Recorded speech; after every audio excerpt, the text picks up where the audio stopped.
后来为着要让气象的监测体系更加完善，中央气象署2009年开始来推动一个县区一个气象站，到2个昨分林的高科气象站正式来启用了。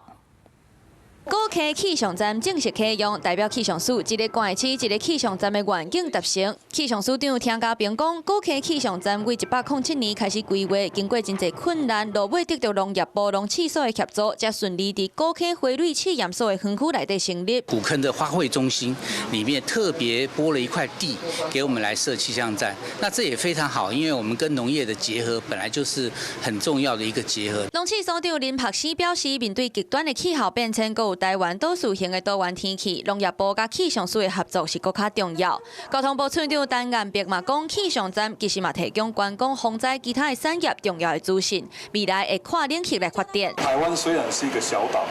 可是它的气候变化真的是变化万千，这条山甲迄条山都无同。高科气象站跨领域的服务包括防灾、产业、科学教育方面，未来嘛会提供森林地区更加在地气象应用资讯。